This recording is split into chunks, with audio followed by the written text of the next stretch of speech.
दिल्ली की हाईकोर्ट ने बाबा रामदेव को लेकर के जो बात कही है उसे सुनने के बाद अगर बाबा रामदेव में थोड़ी सी भी शर्म होगी तो पूरे देश के सामने आकर अपने कान पकड़कर माफी मांगेंगे।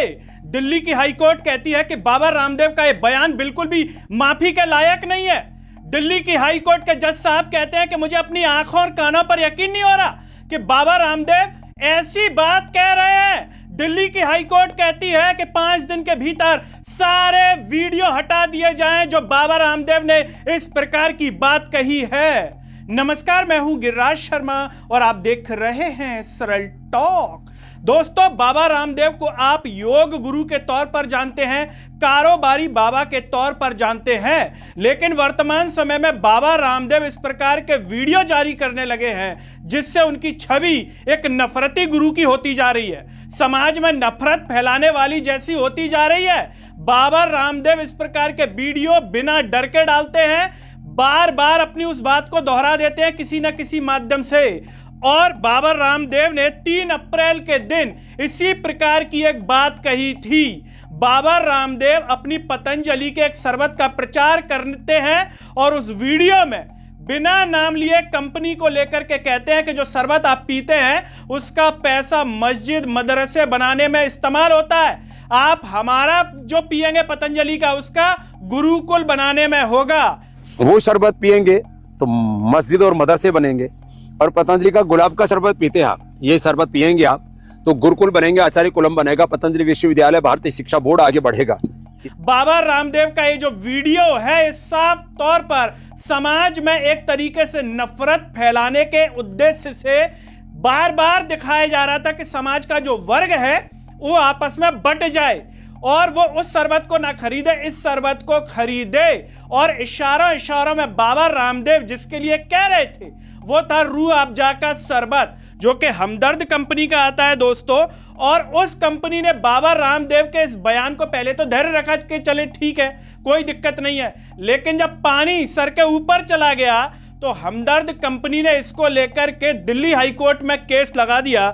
और उस कंपनी की ओर से जो वकील साहब हैं वो है मुकुल रोहतगी, उन्होंने इसमें जो है पूरी पैरवी की, इस केस को जो है दायर किया उनके थ्रू। और इसमें साफ तौर पर जो ट्रेडमार्क है हमदर्द कंपनी का, उसकी जो छवि है उसको खराब करने के उद्देश्य से, और साथ ही साथ हेट स्पीच कि बाबा रामदेव समाज में नफरत, हेट स्पीच दे रहे हैं, उसको लेकर के जो है दिल्ली हाईकोर्ट के सामने अपनी बात रखी। लेकिन आप हैरत की बात देखिए कि जो जज साहब है अमित बंसल, जब उन्होंने इस पूरे केस की सुनवाई की तो उनके भी होश उड़ गए।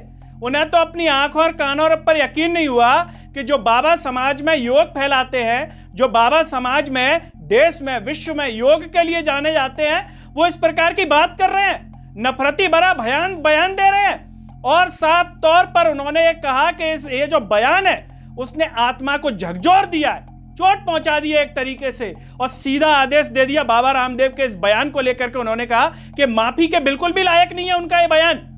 और बाबा रामदेव की ओर से जो वकील थे वो कहते हैं कि बाबा रामदेव के जो है अपने निजी विचार हैं, तो कोर्ट इस पर कहती है कि निजी विचार हैं तो अपने तक सीमित रखें, उन्हें सबके सामने जाहिर करने की जरूरत नहीं है इस प्रकार के बयानों को, इस प्रकार के विचारों को, जो कोई बहुत ही अच्छे विचार नहीं है बाबा रामदेव के जो सबके सामने जाहिर किए जाएं, अपने तक सीमित रखें। और सीधी बात कह दी कोर्ट ने कि 5 दिन के भीतर ये सारे वीडियो हटा दिए जाएं जो नफरत फैला रहे हैं, समाज में गलत मैसेज दे रहे हैं, गलत संदेश दे रहे हैं, उनको हटाने का जो है आदेश कोर्ट की ओर से दिया गया है। इसके साथ ही साथ हलफनामे के लिए भी कहा गया है। दोस्तों, सोचने वाली बात यह है कि वो तो यहाँ पर जो है कोर्ट है, ऐसे जज साहब हैं जो ऐसे मामलों की सुनवाई कर रहे हैं, निष्पक्ष रूप से जो है इस प्रकार के आदेश दे रहे हैं। लेकिन जरा सोचिए कि अगर कोई आदमी कोर्ट में नहीं जा पाए, क्योंकि कोर्ट में जाना और जो है केस लड़ना आसान नहीं होता, तो क्या इस तरह के बाबा स्वविवेक से अपने ऐसे वीडियो हटाते? क्या ऐसे बाबा इस प्रकार के बयान देते? क्या ऐसे बाबा जो जिनके वकील अब कह रहे हैं कि ठीक है हम हटा लेंगे, गलती हो गई, माफी मांग लेते हैं तुरंत, क्या वो स्वविवेक से माफी मांगते? और ऐसे जो बाबा हैं आखिर इनकी हिम्मत बढ़ क्यों रही है? आखिर ऐसे बाबा क्या सोच करके ये इस प्रकार के बयान दे रहे हैं? कौन इन्हें ऊपर से जो है मॉनिटर कर रहा है? क्या देश में जो सरकार है वो देख नहीं रही कि ये बाबा किस तरह के बयान दे रहे हैं? क्या देश में जो सरकार है वो स्वविवेक से इन पर एक्शन नहीं ले सकती है कि क्या कर रहे हैं बाबा रामदेव, जिनकी छवि योग गुरु के तौर पर है, वो इस प्रकार के नफरत भरी बयान दे रहे हैं? अब कह रहे हैं कि वीडियो हटा लेंगे, तब क्यों डाले थे? क्या बाबा रामदेव उस समय नहीं पता था कि बाबा रामदेव क्या कह रहे हैं? योग तो मन को शांत करता है, बुद्धि को शुद्ध करता है, और बाबा रामदेव यहां पर उल्टी गंगा बहा रहे हैं। खुद योग करते हो, इस प्रकार का नफरत भरा मैसेज दे रहे हैं सोसाइटी के भीतर। तो इस प्रकार से दोस्तों कोर्ट ने साफ तौर पर बाबा रामदेव को फटकार लगाई है। कोर्ट के इस आदेश पर और बाबा रामदेव के बयानों पर आप क्या सोचते हैं? कमेंट बॉक्स में अपनी राय जरूर दीजिए। इस वीडियो को हर जगह शेयर कीजिए जिससे पता लगे लोगों को कि योग गुरु बाबा रामदेव को कोर्ट ने कैसी फटकार लगाई है। ये योग के लिए जाने जाते हैं, लेकिन साथ ही साथ नफरत भी फैलाने का काम करते हैं समाज के भीतर, और फिर कोर्ट इस तरीके से हंटर चलाता है। दोस्तों सरल टॉक की आवाज को सब्सक्राइब कीजिए, साथ ही साथ इसके Facebook, Twitter, Telegram, Instagram page को आप जरूर फॉलो कीजिए। अंत में सभी से एक अपील है, जब यूट्यूब पर आप ये वीडियो देख रहे होंगे तो नीचे ज्वाइन और थैंक्स का बटन होगा, उसके द्वारा आप हमें जरूर सपोर्ट कीजिए जिससे हम और बेहतर कार्य कर सकें। नमस्कार।